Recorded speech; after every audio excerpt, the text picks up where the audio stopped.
Welcome back to Awakening to Conscious Co-Creation with your host, Peter Tung. I just want to thank one of my sponsors for the show, thenaturedoctor.com. See the new line of whole food nutrients for conscious living by clicking on the banner on my host page or going to www.thenaturedoctor.com. I have with me today Steve Bhaerman, otherwise known as Swami Beyondananda, and we were going to have with us Len Laskow as well, as the three of us are coming together to create a wonderful opportunity through My Heart-Centered Journey for a 7-week tele-seminar series coming up later in January. But before we do that, as Len couldn't join us today, Steve, I wonder if you could just give us a little bit of a background on Len's expertise. Well, we just left off talking about the imaginal cells and becoming the butterfly organism and becoming humanity. And, of course, the most important and powerful tool in our toolkit to bring us together beyond the beliefs that separate us is the power of the heart and the power of love. So Len Laskow, and I'll give you a little bit more about his background. I'm just going to give a quote here. He wrote a book called Healing with Love. And Len's quote is, "Love is a universal pattern of resonant energy." In other words, love is that vibration that we can gather around, like the tuning forks that vibrate in harmony with one another. Leonard, his background was as a surgeon. He was an OBGYN. And at some point, because he thought he would have he began to develop a problem in his shoulder that he thought might prevent him from continuing as a surgeon, he went into the field of psychiatry. And after that, he got a message that he would be healing with love, and he wasn't sure what that was going to mean, but he just got that message. And at some point, a few years later, he was at a retreat center, and his roommate was a young man who was suffering from metastasized cancer. And so when the young man woke up in the middle of the night and he was in pain and trouble breathing, Leonard wanted to help, but he wasn't sure what to do. And just acting on intuition, Leonard placed his hands on the side of this young man's chest and visualized a radiant ball of light coming down through the center of his head, Leonard's head, that is, to the level of his heart, down his arms, and through the hands. And so the young man calmed down. He was able to sleep, and the next morning he said he felt a lot better. So fast forward about 11 years, and Leonard found himself at another conference, and here was this same young man singing on stage. And the man told Leonard about a miraculous spontaneous remission he had about 6 weeks after his encounter with Leonard. So did Leonard actually precipitate the healing? Was it a preverberation of what would happen? In any case, Leonard began to explore this area, and he did some very interesting experiments in the laboratory with cancer cells in a culture dish. And by using the power of love, that is, loving these cells, he was able to get these cells to shrink. I think he used the words that he used, I think, were requesting that the cells, quote, return to the natural order and harmony of the normal cell line. And so he was able to diminish the growth of these cells in the culture dish by almost 40%.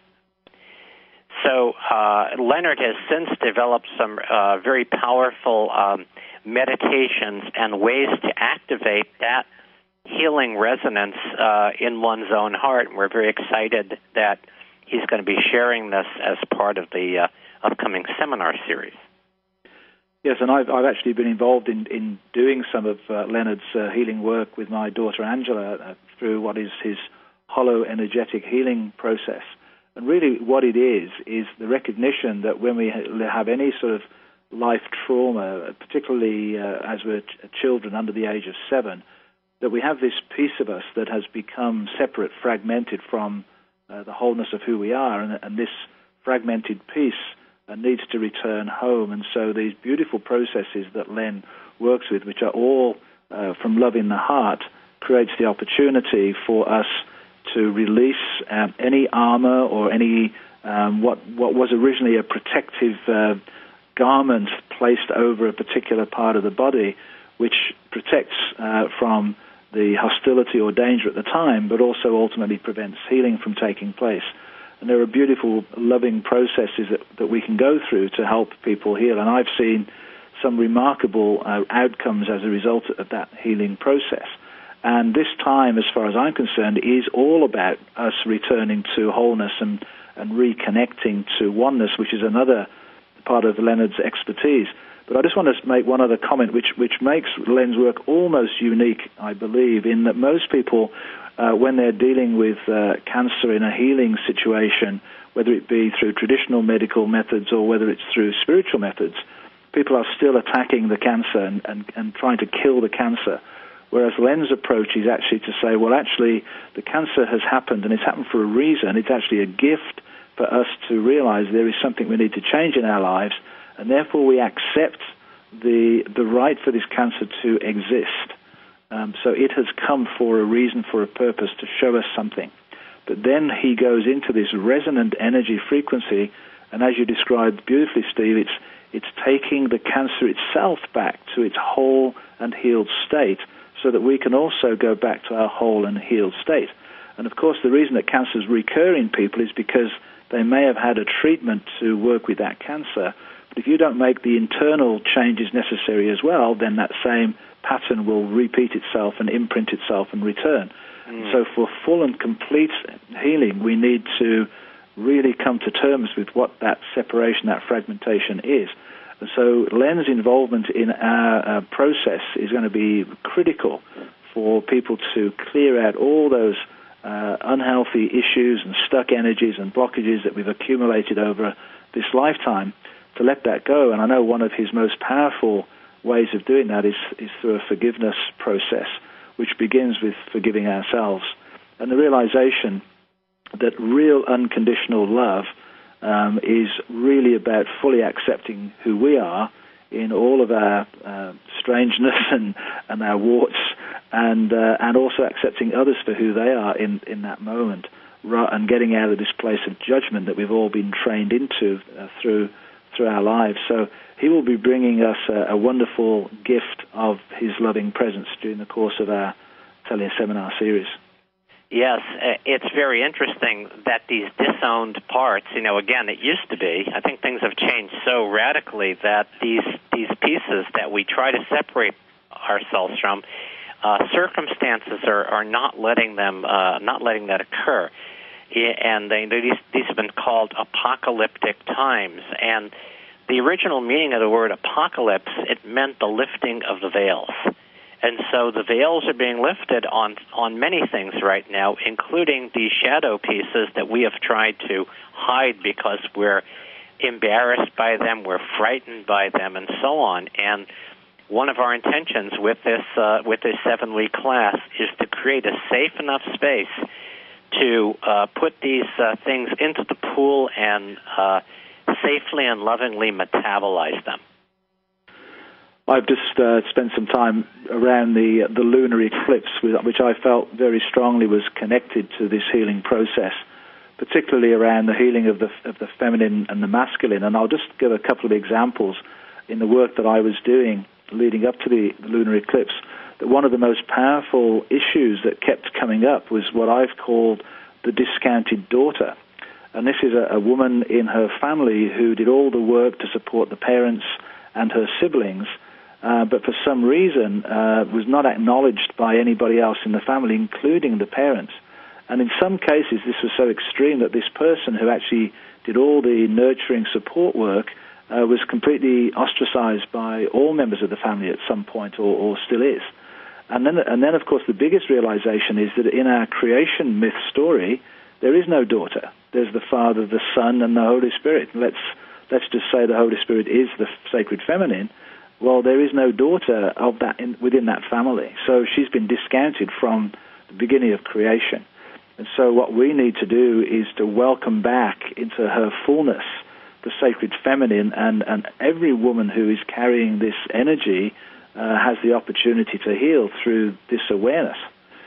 And then the second example that I'll just mention is the young man who is emasculated, and that is he's not being given his freedom to be who he is and to step into his full masculinity because of all of the controls placed upon him by the people around him. So he starts getting aggressive and thrashing about because he can't step into his full power in terms of a balanced power as opposed to a dominating power.